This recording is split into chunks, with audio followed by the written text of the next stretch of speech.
तो दराज बेसिकली 2018 में दराज की वर्किंग स्टार्ट की गई थी।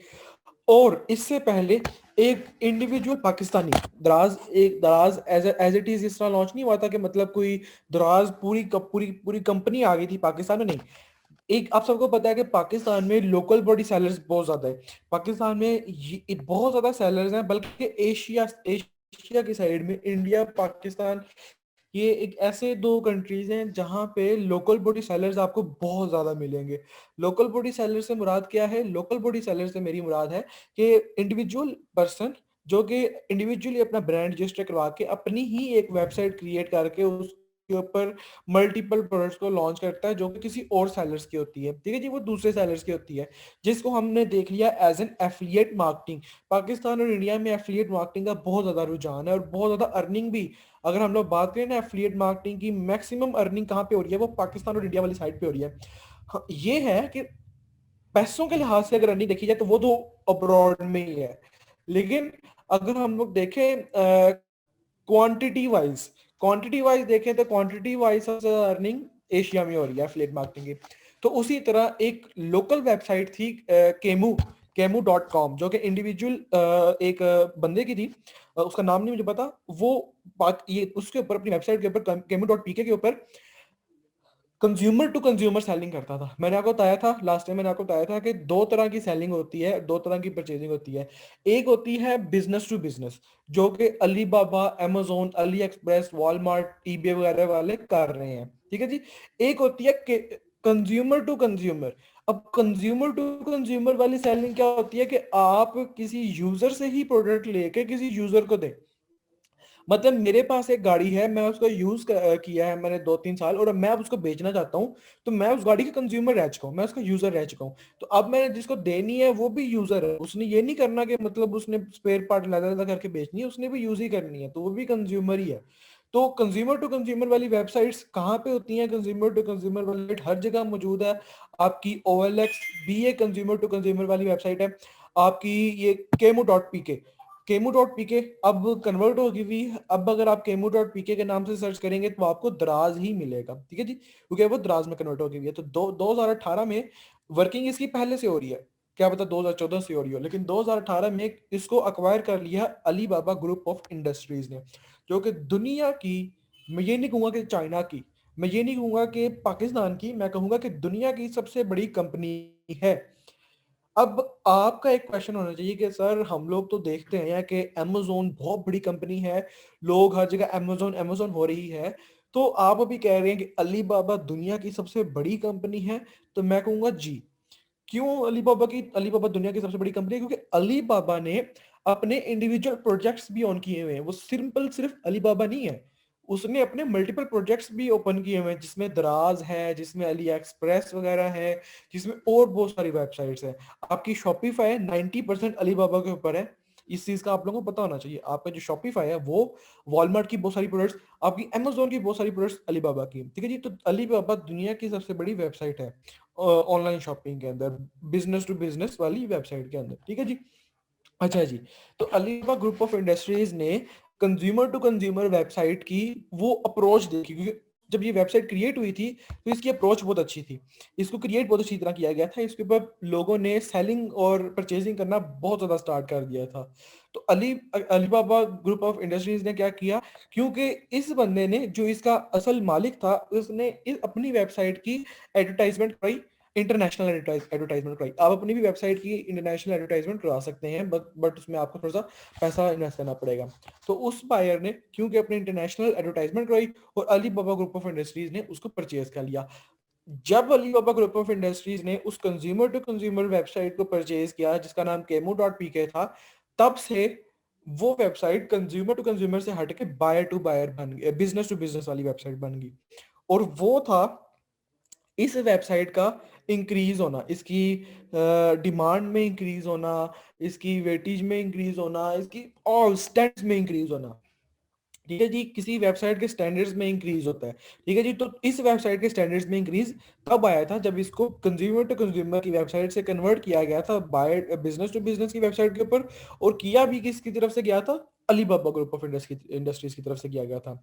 तो तब से ये जो वेबसाइट है draz.pk के नाम से चल रही है, और सिंपल सिर्फ या पाकिस्तान में नहीं है, ये और भी बहुत सारी कंट्रीज में है, लेकिन draz.pk की सबसे अच्छी, जो क्या नाम है, दराज की, सॉरी पीके नहीं कहना चाहिए, सिर्फ दराज की सबसे अच्छी वर्किंग, सबसे ज्यादा रेवेन्यू अगर हम बात करें दराज की, दराज के ऊपर कौन सा कंट्री अर्न कर रहा है, सबसे ज्यादा अच्छी परफॉर्मेंस किस कंट्री की है, किस मार्केट प्लेस की है, तो दराज के ऊपर सबसे अच्छी वर्किंग पाकिस्तान की है। ठीक है जी। दराज.पीके की वेबसाइट दराज के लिए सबसे ज्यादा अच्छी अर्निंग करके दे रही है। इसी वजह से अलीबाबा ग्रुप ऑफ इंडस्ट्रीज का जितना भी ध्यान है, मोर देन 50% वो पाकिस्तान के ऊपर है। ठीक है जी। तो दराज.पीके उस टाइम से वर्किंग कर रही है, और यही वजह है कि बांग्लादेश में दराज के इतने वेयर हाउस नहीं है, मियामी में दराज के इतने वेयर हाउस नहीं है जितने पाकिस्तान के अंदर। पाकिस्तान के अंदर तो एक एक सिटी में उसके दो दो तीन तीन वेयर हाउसेज अब उन्होंने खोल दिए हुए हैं। ठीक है। और वहां पे कस्टमर सपोर्ट इतनी अच्छी नहीं है जितनी अब यहाँ पे हो गई हुई है। मेरी बात पे गौर करना है, मैं कह रहा हूँ हो गई हुई है, पहले नहीं थी। आज हम क्या देखेंगे, आज हम थोड़ी सी इसका ब्लैक साइड भी देखेंगे और इसकी थोड़ी पॉजिटिव साइड भी देखेंगे। ठीक है।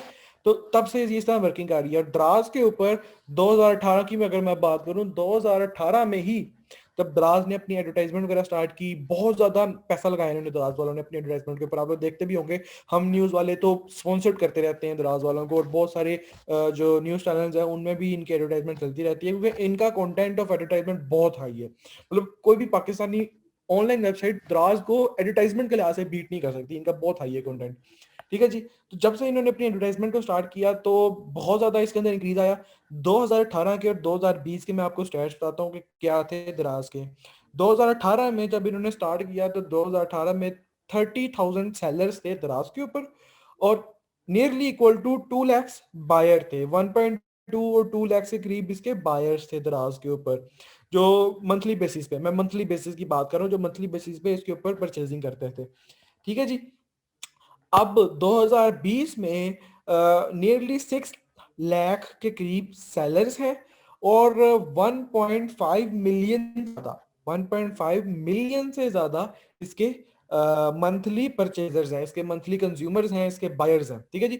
मैं सिर्फ बात कर रहा हूँ बायर्स की। अभी इसकी वेबसाइट की ट्रैफिक को अगर हम देखें, इसकी लोकल बॉडी ट्रैफिक को देखें, वो अलग चीज है, उसको हम काउंट नहीं कर रहे। हमारा सिर्फ कांटेक्ट है दराज ऑनलाइन के साथ, दराज मॉल के साथ हमारा कोई कांटेक्ट नहीं है। ठीक है जी। तो 1.5 मिलियन से ज्यादा दराज के मंथली परचेजर्स आते हैं दराज के ऊपर, जो परचेजिंग करते हैं और सेलिंग करते हैं। अच्छा जी। ये एडमिट कौन होना चाह रहा है? अच्छा, इस चीज का हमें अंदाजा हो गया। अच्छा, तो अब बहुत ज्यादा नंबर ऑफ कंपटीशन इंक्रीज हो रहा है, competition day by day increase हो रहा है दराज के ऊपर। 2020 में 150% इंक्रीज आया इसके सेलर्स के ऊपर और इसके बायर्स के ऊपर। दराज के सेलर्स और बायर्स के ऊपर 2020 में कितने परसेंट इंक्रीज आया? 150%, जो कि बहुत ज्यादा था, जो कि बहुत ज्यादा था। अमेजोन के ऊपर भी इतना नहीं होगा मेरे ख्याल से, अमेजोन के ऊपर भी थोड़ी होगा। अमेजोन के ऊपर क्या पता 100% का हो, लेकिन 150% इंक्रीज सिर्फ द्रास में आया था 2020 में, जब से ये पेंडेमिक पाकिस्तान में स्टार्ट हुआ। क्योंकि अब आप देखें ना कि अब पाकिस्तान के मोस्टली जो शॉपकीपर्स हैं उन्होंने अपनी प्रोडक्ट्स को कन्वर्ट कर दिया वो द्रास के ऊपर, अब सारे द्रास के ऊपर सेलिंग कर रहे हैं। ठीक है जी। तो द्रास की बहुत बड़ी डिमांड है। आप लोगों को तो इससे अंदाजा हो गया होगा, ग्रुप्स में आप लोग देखते हैं। मैं खुद बड़ा हैरान रह गया था कि क्या मिस कर दिया है मैंने। ठीक है जी। क्या मिस कर दिया। मेरा प्लान था, अगर मैं अपने प्लान की बात करूं तो मेरा प्लान था द्रास के ऊपर सेलिंग करने का आज से तकरीबन 6 मंथ्स पहले का। लेकिन उस टाइम पे पेंडेमिक की वजह से मेरा सोच ये थी कि सेलिंग और परचेजिंग कम हो जाएगी। और एक चीज और मैं आप लोगों को बताना चाहता हूँ कि अगर आप लोग दराज को जज करेंगे दराज के ऑफिशियल ग्रुप के बेस के ऊपर, तो आपको हमेशा नाउमीदी ही मिलेगी। अगर आप लोग दराज के ऑफिशियल ग्रुप के ऊपर दराज को जज करेंगे ना, तो आपको हमेशा नाउमीदी मिलेगी। लेकिन अगर आप लोग दराज को प्रोफेशनल वे के साथ इसके ऊपर थोड़ी सी वर्किंग करके जज करेंगे ना, तो आपको नहीं मिलेगी। ठीक है। मैंने खुद देखा कि मैं भी खुद ना उम्मीद होकर बैठ गया था कि ग्रुप को देखते हुए कि रिटर्न्स बहुत आ रहे हैं, सेलिंग अच्छी नहीं हो रही, डिक्रीज आया है अकाउंट्स में डिक्रीज। अब ये मैं जो बात की ना अकाउंट्स में डिक्रीज, इसको कहीं के लिख के रख लें, अकाउंट्स में डिक्रीज आया है, इसको कहीं पे लिख के रख लें। आगे चल के बताता हूँ मैं आपको कि ये क्या एक कहानी हुई थी दराज के सेलर्स के साथ, और ये बहुत ही मतलब एक ना जानी सी अचानक से ही हुआ था, जिसकी वजह से ये मैं आपको बात कर रहा हूँ। ठीक है जी, लेकिन जो लोग उसके ऊपर सेलिंग कर रहे हैं वो बहुत खुश है, वो बहुत खुश। रीजन क्या? रीजन है 150% इंक्रीज इन बायर्स। ठीक है जी, जो दराज पे हुए लास्ट दराज 11/11 के बाद, दराज 11/11 को भी कहीं लिख के रख लें, बहुत अहम है ये। ठीक है जी। अच्छा जी, तो जब इंक्रीज आया है तो हम तो ये सोच के बैठे थे कि भाई इसके ऊपर कोई सेल नहीं है, लेकिन इसके ऊपर बहुत सेल है। तो वो जो सोच है कि दराज के ऊपर सेल नहीं है अब, वो सोच अब हमारी खत्म हो जानी चाहिए। मैं बताता हूँ किस तरह हमारी खत्म होगी। अच्छा जी, दराज के ऊपर जो आज से पहले का मैं आपको सिनेरियो बताता हूँ। अभी हम लोग सिर्फ सिनेरियो को डिस्कस कर रहे हैं। इंशाल्लाह सिनेरियो को डिस्कस करने के बाद जब हमारा माइंड कॉन्सेप्ट क्लियर हो जाएगा, फिर हम लोग सीधा डायरेक्टली जाएंगे प्रोडक्ट हंटिंग के ऊपर। अच्छा जी, दराज के ऊपर होता क्या है? दराज के ऊपर ये होता था, दराज के ऊपर ये होता था कि आप लोग जब भी कोई प्रोडक्ट लॉन्च करते थे तो वो प्रोडक्ट आपको पता भी नहीं होता था कि कब वो प्रोडक्ट बंद हो जाती थी, आपको पता भी नहीं लगता था। आपने 2-3 प्रोडक्ट लॉन्च की, आपको आप सुबह उठ के देखा, आपने देखा कि आपकी लिस्टिंग ही उड़ी हुई है। ये लिटरली ये चीज होती थी दराज के ऊपर आज से तकरीबन 6-7-8 महीने पहले, जब पेंडेमिक थोड़ा बहुत अपने स्टार्ट होना वो शुरू हुआ था। तो तब ये चीज होती थी कि दराज के ऊपर अगर आप कोई प्रोडक्ट लॉन्च करते थे ना, तो आपको पता नहीं होता था कि कब वो प्रोडक्ट जाया हो जाती थी, कब उसकी लिस्टिंग उड़ जाती थी। और उससे नुकसान क्या होता था कि उसका नुकसान ये होता था कि जो सेलर्स होते थे उनको 30-30 40-40 प्रोडक्ट्स को लॉन्च करना पड़ता था। और वो हर मंथ, हर 2-3 मंथ बाद नई नई प्रोडक्ट्स लॉन्च कर रहे हैं। मतलब हर क्वार्टर के बाद, कम से कम हर क्वार्टर के बाद वो लोग अपनी 30-40-50 लिस्टिंग्स में इजाफा करते थे।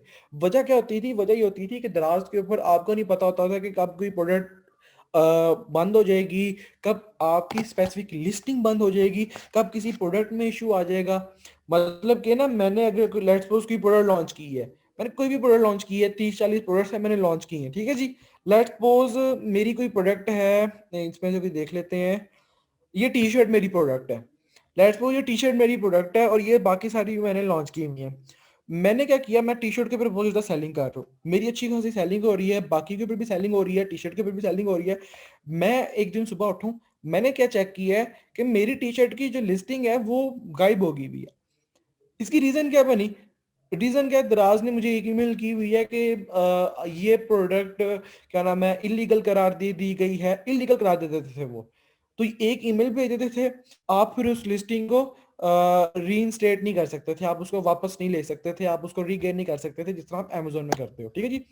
तो क्या हुआ, इन्वेंट्री वहीं पड़ी रहेगी, ये नुकसान हो जाता था। लेकिन जो लोग समझदार थे वो क्या करते थे, वो स्टॉक ही अपना थोड़ा रखते हैं। दराज के ऊपर आपको एक चीज कॉमन नजर आएगी, दराज के ऊपर आपको एक चीज कॉमन नजर आएगी कि लोग आउट ऑफ स्टॉक बहुत जल्दी हो जाते हैं।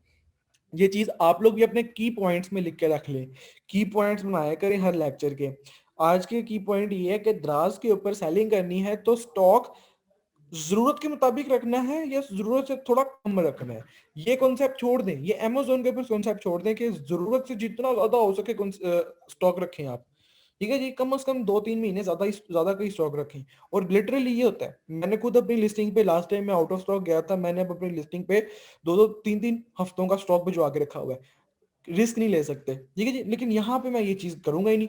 क्यों नहीं करूंगा? सेलिंग तो यहाँ पे भी अच्छी खासी हो रही है, लेकिन मुझे पता है कि अगर मैंने पीछे से, क्योंकि मैंने तो लोकल बॉडी होलसेलर से ही पकड़ना है, मैंने होलसेलर से मेरी मेरी जरूरत है, मुझे पता लगा है कि इस लिस्टिंग में, इस नीश में टॉप के ऊपर 100 ऑर्डर आ रहे हैं और 1 महीने में, और मैंने 300 यूनिट मंगवा के अपने होलसेलर से ज्यादा पैसे पे करके मैंने भिजवा दिया हुआ है दराज के वेयर हाउस में, या खुद मैं FBA कर रहा हूँ, FBS कर रहा हूँ, या फुलफिलमेंट बाय सेलर कर रहा हूँ। ठीक है जी। तो मैंने क्या किया हुआ, मैंने 300 यूनिट जो मंगवा लिए हुए हैं, 100 यूनिट बिके हैं मेरे, मेरी लिस्टिंग ही बंद होगी, एक ही महीने में लिस्टिंग बंद होगी। रीजन क्या है कि अमेजोन ने इस प्रोडक्ट को, इस नीश को ही बंद कर दिया हुआ है पीछे से। सॉरी, दराज ने इस नीश को पीछे से बंद कर दिया हुआ है। ठीक है जी। अब बंद किया, मेरी लिस्टिंग फंस गई है। लिस्टिंग फंसने के बाद अब मेरी जो 200 यूनिट की इन्वेंट्री है वो कहाँ जाएगी? अब ऑब्वियसली फिर मुझे वापस करानी पड़ेगी, वापस नहीं होगी, लोकल बॉडी या क्या नाम है फिजिकल मार्केट में सेल करना पड़ेगा, उसमें मुश्किल आएगी मुझे, इस तरह की मुश्किलें फिर मुझे आएगी, नहीं बिकेगी तो फिर उधर ही रह जाएगी। तो इससे इस लोगों को इस चीज़ का पता। अब आप लोगों को भी पता होना चाहिए, हम लोग दराज पे जा रहे हैं, हमें भी पता होना चाहिए कि अपनी ज़रूरत से ज़्यादा का स्टॉक हमने नहीं भिजवाना। मंथ का स्टॉक कितना है? 100 का, हमने 100 ही भिजवाने हैं। हमने ये नहीं करना कि हम 150 मंगवा लें या 200 मंगवा लें, नहीं, ये नहीं करना। दराज के ऊपर आउट ऑफ स्टॉक चले जाएं आप, दराज के ऊपर आउट ऑफ स्टॉक चले जाएं, मतलब दराज के ऊपर क्या है, हम थोड़ा बहुत ना गेम्स रूल्स के साथ चेंजेस कर रहे हैं। उधर अमेजोन पे रूल क्या है, खासकर अमेजोन यूके में, कि आउट ऑफ स्टॉक नहीं जाना किसी भी सूरत में, वरना रैंक ऐसे गिरता है जैसे स्वाप का काम होता है। मैं आपको खुद इस चीज का गवाह बैठा हुआ हूँ कि मेरी एक लिस्टिंग थी, अच्छे खासे रैंक पे थी, बेस्ट सेलर में थी अल्हम्दुलिल्लाह। वो बेस्ट सेलर में वो तकरीबन 15 पोजीशन पे होनी है बेस्ट सेलर के अंदर। मैं नीश में टॉप रैंक की बात नहीं कर रहा, नीश में टॉप रैंक तो आप सिर्फ एक स्पेसिफिक नीश में आते हैं ना, मैं बात कर रहा हूँ कि होल नीश में जो आपकी मेन कैटेगरी है उसमें बेस्ट सेलर में 15 पोजीशन पे थी लिस्टिंग। आउट ऑफ स्टॉक गई है तकरीबन सिर्फ 2 हफ्ते के लिए, और उसका रैंक 1.5-2 लाख के करीब चला गया। तो अमेजोन पे तो जब आप आउट ऑफ स्टॉक जाते हैं तो स्वाप का काम है आपका रैंक गिरना, लेकिन दराज पे आप काफी हद तक बच सकते हैं इन चीजों से। दराज में ये है कि अगर आप आउट ऑफ स्टॉक चले गए ना तो आपके रैंक को ज्यादा इफेक्ट नहीं पड़ेगा। दराज में ये है कि अगर आप आउट ऑफ स्टॉक चले जाएं तो आपके रैंक को ज्यादा इफेक्ट नहीं पड़ता है, आप उसी पेज पे रहते हैं मोस्ट लाइकली, या दूसरे पेज पे आ जाते हैं, इससे ज्यादा इफेक्ट नहीं पड़ेगा आपको। ठीक है जी। तो दराज पे क्या चीज रेकमेंड है कि आउट ऑफ स्टॉक चले जाएं, जरूरत से ज्यादा इन्वेंट्री ना मंगवाएं। अब ये कॉन्सेप्ट है क्या, लिख लें इस कॉन्सेप्ट को, सी वेव कॉन्सेप्ट। सी वेव कॉन्सेप्ट क्या नाम है, समुद्र की लहरें होते हैं ना, सी वेव, सी वेव का कॉन्सेप्ट है। द्राज में 100% अगर प्रोडक्ट है ना, लेट्स सपोज द्राज के ऊपर 1.5 लाख प्रोडक्ट नहीं है, 2 लाख प्रोडक्ट है, 2 लाख में से 90% जो द्राज की प्रोडक्ट्स हैं, 90% की बात कर रहा हूँ, ये सी वेव कॉन्सेप्ट के ऊपर चलती है। मतलब सी वेव, अगर कोई वेव आती है तो एक बहुत ही ऊंची लहर आ जाती है, मतलब जब भी दराज के ऊपर वेव आएगी ना बहुत ज्यादा सेल आएगी आपको, आप खुश हो जाएंगे कि वाह क्या सेल है। मतलब दिन में आपको 20-20 यूनिट ऑर्डर भी आएंगे, आपको दिन में आपको 10-10 15-15 ऑर्डर भी आएंगे, उनकी सेल आएगी। लेकिन वो कुछ टाइम के लिए होगी, वो परमानेंट नहीं होगी, वो टेम्परेरी होगी। क्या पता वो हफ्ते के लिए हो, महीने के लिए हो, 2 महीने के लिए हो, 3 महीने के लिए हो, 4 महीने के लिए भी हो सकती है, लेकिन टेम्परेरी नहीं होगी। वो 2-3 महीने 4 महीने बाद जरूर खत्म हो जाएगी। और वो जब गुजर जाती है ना, वो वेव गुजर जाती है, तो बिल्कुल लीनियंट चीज हो जाती है, बिल्कुल सरफेस पे आ जाती है। फिर तो या तो कोई भी ऑर्डर नहीं आ रहा होता, महीनों तक कोई ऑर्डर नहीं आ रहा होता, या बहुत थोड़े 1-1 2-2 ऑर्डर आ रहे होते हैं। आपने आपने नॉर्मल डेज में आपने देखा होता है कि नॉर्मल डेज में तो आपको आने चाहिए 10 ऑर्डर आने चाहिए, आपको एक रहा होता है। तो उसकी वजह क्या होती है, उसकी वजह होती है वो सी वेव कॉन्सेप्ट, कि जो वेव थी सेल्स की वो गुजर गई हुई है। अब यही है कि या तो आप दोबारा वेव के आने का वेट करो, या आप मूव कर जाओ अपनी नेक्स्ट प्रोडक्ट में। और सियाने लोग क्या करते हैं, सियाने लोग यही करते हैं कि उस प्रोडक्ट को उसी तरह रहने देते हैं। ठीक है जी, स्टॉक भी जो आया हुआ है, मिनिमम स्टॉक भी जो आया हुआ है, रिक्वायरमेंट क्या है, रिक्वायरमेंट 50 की है, आपने 40 यूनिट भिजवा दिए, सेल आई जाएगी, ठीक है, नहीं आएगी लेकिन कोई इशू नहीं है, मिनिमम स्टॉक है, ज्यादा पैसे नहीं लगे हुए, सेल आएगी, बिक जाएगा। आज नहीं तो 2 महीने बाद, 3 महीने बाद सेल जरूर आएगी। तो लोग क्या करते हैं, लोग जब एक प्रोडक्ट की सी वेव का मजा ले लेते हैं ना, लोग आ जाते हैं दूसरी प्रोडक्ट के बाद, मैंने इसकी सी वेव का मजा ले लिया, मैं अब इसके ऊपर आ जाऊंगा, मैं इसकी सी वेव का भी मजा लूंगा, मैं इसकी सेल को भी इंजॉय करूंगा, बाद में मैं इसके ऊपर भी मिनिमम स्टॉक रखवा के बैठ जाऊंगा, ठीक है जी, आहिस्ता आहिस्ता सेल आ रही है, आई जाए, फिर मैं इसके ऊपर भी वही काम करूंगा। तो आप लोग एक चीज जरूर देखेंगे कि दराज में हर सेलर ने कम से कम 50-60-70 प्रोडक्ट्स को लॉन्च किया होता है जो अच्छी अर्निंग कर रहे होते हैं, जो कि जिनकी अगर प्रॉफिट की बात करूं तो प्रॉफिट जिनका लाख 1.5 लाख 2 लाख के करीब जिनका प्रॉफिट होता है ना, उन्होंने इसी तरह 50-30-40-60 के करीब प्रोडक्ट लॉन्च की होती हैं, क्योंकि उनको पता होता है सी वेव कॉन्सेप्ट का। मोस्टली लोगों को नहीं पता होता, वो समझते हैं कि उन्होंने एक प्रोडक्ट लॉन्च किया बहुत ज्यादा है, 2 की है, 5 की है, बस 5 प्रोडक्ट लॉन्च करने के बाद बैठ जाओ, ठीक है जी, बहुत हो गया जी, हमने बहुत बड़ी अपना एक एसेट बिल्ड कर लिया है, अब हम रुक जाएंगे। नहीं, रुकना ही तो नहीं होता। होलसेल के अंदर दराज के अंदर, दराज में wholesale Amazon, drop shipping Amazon और दराज प्रोडक्ट लॉन्च। ये तीन ऐसी चीजें हैं कि जिनमें आप रुक नहीं सकते हैं। आपको लगातार लगातार लगे रहना पड़ेगा, तभी जाके आपकी सेल आएगी। अगर आप रुक जाएंगे, आप कहेंगे कि जी बस इतनी प्रोडक्ट लॉन्च करनी है, इन्हीं में से जो सेल आएगी वो आएगी, बाकी अब हमने आगे नहीं जाना, तब आपका डाउनफॉल स्टार्ट हो जाएगा। तब आपकी अकाउंट की सेल डिक्रीज होना स्टार्ट हो जाएगी, और वो एक फिर डिक्रीज होते होते एक हॉरिजॉन्टल प्लेन पे आ जाएगी, जिससे ना आप नीचे जाएंगे ना ऊपर जाएंगे। और ये चीज इतनी अच्छी नहीं होती, क्योंकि वो जो हॉरिजॉन्टल लाइन होती है ना जिसमें कम सेल होती है, वो रेकमेंड नहीं है। तो रेकमेंड चीज क्या है कि आपने लेट्स सपोज 4 महीने या 5 महीने 5 प्रोडक्ट्स के ऊपर या 6 प्रोडक्ट्स के ऊपर अय्याशी की है आपने। 6 प्रोडक्ट्स आपने लॉन्च किए हैं, उनके ऊपर आपको अच्छी खासी सेल आ रही है, तो मतलब समझ लें 6 तो नहीं, 6 लॉन्च करेंगे तो सब में से तो नहीं आएगी, 6 करेंगे या 10 करेंगे, उनमें से 2 या 3 पे आएगी आपको, ठीक है जी। तो क्योंकि 30-40% का कॉन्सेप्ट होता है यहाँ पे जो चलती हैं। तो जो जो चलेंगी, मैं उनकी बात करूं, जो चलेंगी वो तो आपका बाकियों का कोटा भी पूरा कर देंगी ना, जो चलेंगी वो तो बाकियों का कोटा भी पूरा कर देंगी। तो आपने क्या किया, आपने फर्स्ट क्वार्टर, पहले 3 महीने 6 या 10 प्रोडक्ट लॉन्च किया आपने, आपको बहुत अच्छी सेल आई, बहुत अच्छा प्रॉफिट जनरेट हुआ आपका, आपने कहा बेस्ट हो गया। अब क्या हुआ, अब आप आ गए Q2 में, नेक्स्ट 3 मंथ्स। अब क्या करना है जी, नेक्स्ट 3 मंथ्स भी उन्हीं 3 प्रोडक्ट्स के ऊपर, उन्हीं 6-7 प्रोडक्ट्स के ऊपर गुजारा करना है। अब तो उनकी सेल डिक्रीज होना स्टार्ट होगी भी है। मतलब पहले अगर आपको एक प्रोडक्ट के ऊपर 10 यूनिट की या 15 यूनिट की सेल आती थी, अब उसके ऊपर 6 आ रही है या 7 आ रही है या उससे भी कम आ रही है। मतलब कि वो वेव अब आहिस्ता आहिस्ता गुजर गई हुई है अब आपकी, ठीक है जी। अब आप आ जाओ नई प्रोडक्ट्स के ऊपर, फिर आप क्या करोगे, फिर आप दोबारा से प्रोडक्ट्स ढूंढोगे, 4-5 जितनी भी आपने वेलोसिटी बनाई हुई है उनको लिस्ट करोगे, उनको वेयर हाउस में भिजवाओगे, और उनके ऊपर फिर दोबारा से सेल एंजॉय करोगे नेक्स्ट 3 मंथ्स के लिए। यही है हमारी वर्किंग दराज के ऊपर, यही है हमारी वर्किंग। इसके अलावा और कोई चारा नहीं है हमारे पास दराज में, होलसेल में और ड्रॉप शिपिंग में। क्योंकि ये सी वेव कॉन्सेप्ट आप किसी भी दराज वी से पूछें तो उसको पता होगा, ठीक है जी। जिनको नहीं पता वो उनको फिर पता ही नहीं है करना क्या। सी वेव कॉन्सेप्ट हम सबको पता होना चाहिए। तो दराज के ऊपर 1 क्वार्टर या मैक्सिमम 1.5 क्वार्टर एंजॉय किया, move on to your next products, ठीक है जी। तो ये चीज होती है। अच्छा जी, ये तो चले मैंने आपको एक कॉन्सेप्ट बता दिया, सी वेव कॉन्सेप्ट हो गया, ठीक है जी। अब एक और कॉन्सेप्ट लिखें कि दराज में सबसे ज्यादा सेल कब होती है। जैसे हमने अमेजोन पे देखा ना कि अमेजोन के ऊपर सबसे ज्यादा सेल होती है जब कोई इवेंट आता है। जब कोई इवेंट आता है, जब हमारे पास क्रिसमस हो गई, हमारे पास न्यू ईयर ईव हो गई, हमारे पास क्या नाम है, और बहुत सारी चीजें हैं, जब वो होती है ना उस तरह की, तो तब अमेजोन के ऊपर बहुत ज्यादा सेल होती है। मतलब कि सेल तो 70-80% इंक्रीज हो जाती है ना, जिससे सेलर्स को बहुत फायदा होता है।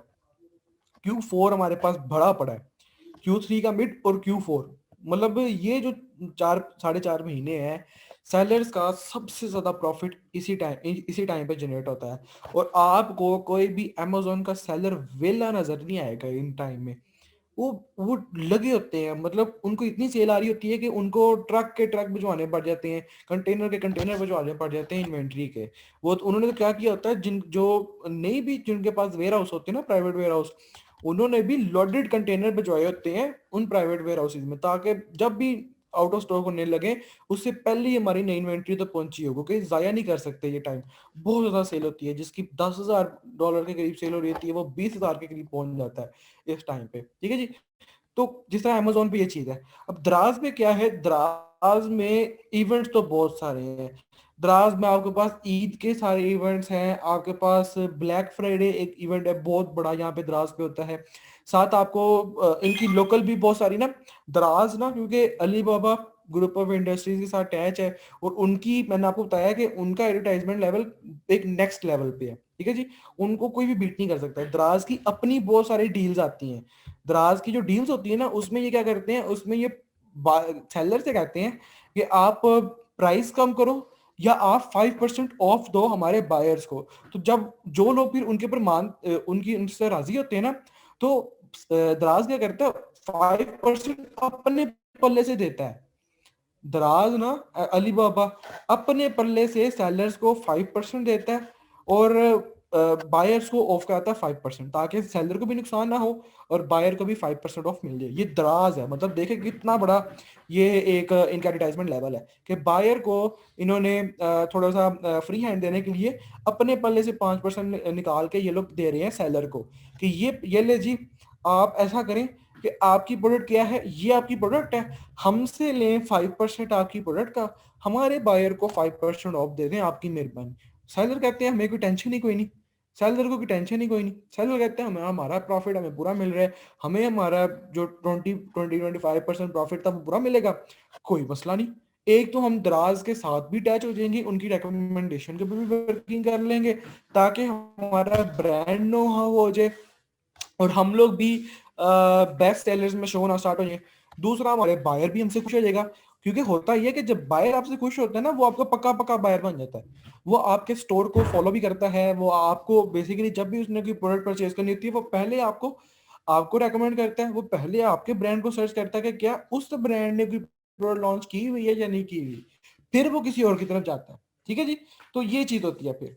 अच्छा जी, तो दराज के ऊपर ये तो चीजें बहुत ज्यादा रेकमेंड हैं, ये बहुत ज्यादा सेलिंग भी कर रही हैं, इस तरह के नए नए मॉड्यूल आते रहते हैं दराज के ऊपर। लेकिन एक सबसे बड़ा जो आप कह लें इवेंट है जो दराज के ऊपर, जिसमें सेलर्स की जो सेल है वो नियरली इक्वल टू बहुत ज्यादा हाई हो जाती है, मतलब कि जो 100 यूनिट सेल कर रहा होता है वो 200-250 करना स्टार्ट कर देता है या इससे भी ज्यादा, मतलब 100-150% से भी ज्यादा इंक्रीज हो जाती है सेल इनकी।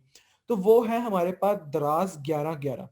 दराज 11-11 जब होता है, आपने एडवर्टाइजमेंट भी देखी होंगी इनकी, इनके लिए बेसिकली दराज सेलर्स के लिए वो ईद का टाइम होता है, नियरली इक्वल टू ईद का टाइम, या मैं तो कहूँगा कि शायद उससे भी उनके लिए अच्छा होता है, क्योंकि उसमें उनकी सेल 100% से भी ज्यादा इंक्रीज कर जाती है।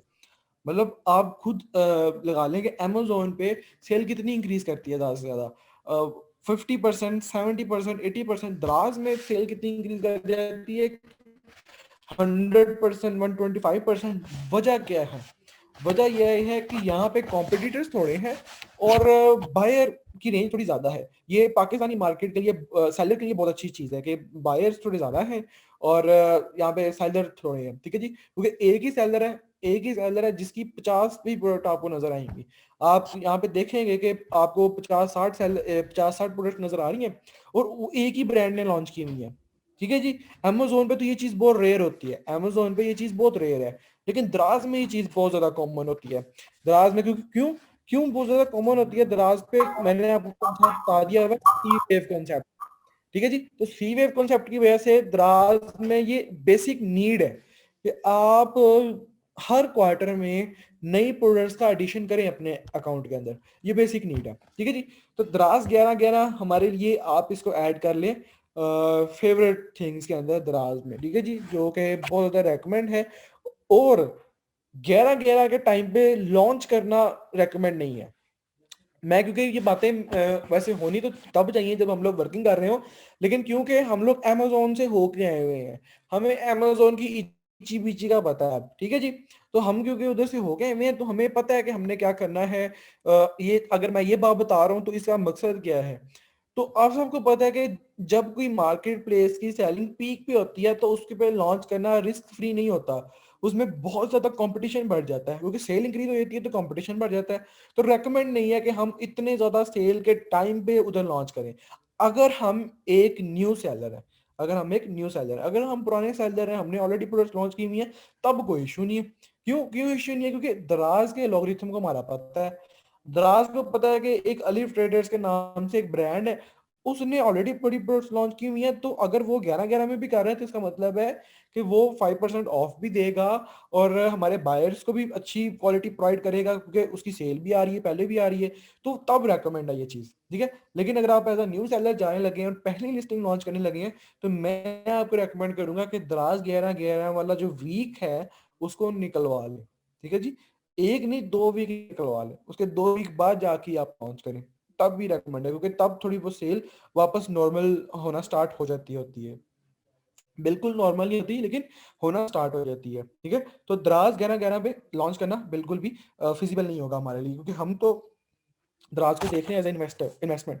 मैं तो देख रहा हूँ एज इन्वेस्टमेंट, और मैं ये भी चाहता हूँ कि आप लोग भी इसको एज इन्वेस्टमेंट ही देखें, क्योंकि दराज के ऊपर बजट लगता ही नहीं। बहुत थोड़े बजट में आप एक प्रोडक्ट लॉन्च कर देते हैं, ज़्यादा बजट लगते ही नहीं है, और यही जो पहली प्रोडक्ट होती है उसी से मोस्टली लोग प्रॉफिट जो कमाते हैं, उसी से दूसरी तीसरी लॉन्च भी कर रहे होते हैं। तो दराज को एज ए मैं तो एज ए इन्वेस्टमेंट देख रहा हूँ, और मैं ये चाहता हूँ कि आप लोग भी इसका एज ए इन्वेस्टमेंट देखें, क्योंकि ये बहुत बड़ी अपॉर्चुनिटी है हमारे लिए। अच्छा जी, तो दराज 11/11 की समझ लग गई हमें कि इवेंट्स क्या होते हैं दराज के ऊपर, वो होते हैं दराज 11/11 सबसे बड़ा इवेंट। बाकी जो फेस्टिवल्स हैं, जो कि लोकल बड़ी फेस्टिवल्स हैं हमारे पास, जो कि त्यौहार हैं, हमारी पाकिस्तानी मार्केट प्लेस के जो त्यौहार हैं, ईद हो गई हमारे पास, यौम मिलादुन नबी वगैरह हो गए, इस तरह की चीज़ें हो गई, तो इधर इनमें हमारी सेल और इंक्रीज हो जाती है, लेकिन सबसे ज़्यादा हमारी सेल जो इंक्रीज होती है वो दराज 11/11 में होती है। अच्छा जी, अब बातें हम लोग वो जो एक कॉन्सेप्ट जो मैंने आपको स्टार्ट में बताया था, कि जो मैंने हिंट दिया था कि आज से तकरीबन 8-9 महीने पहले या साल पहले जो सेलर्स थे उनका अकाउंट डिक्रीज हो गया था, उनका अकाउंट नेगेटिव में आ गया था, और वो अचानक से आ गया था। वो एक बेसिकली आप कह लें कि मिस हैप था, मिस हैंडलिंग थी, एक अचानक सा एक वाकई पेश हुआ था सारे सेलर के साथ। मैं किसी को भी नहीं छोड़ा, मैं 100 के 100% सेलर्स की बात कर रहा हूँ।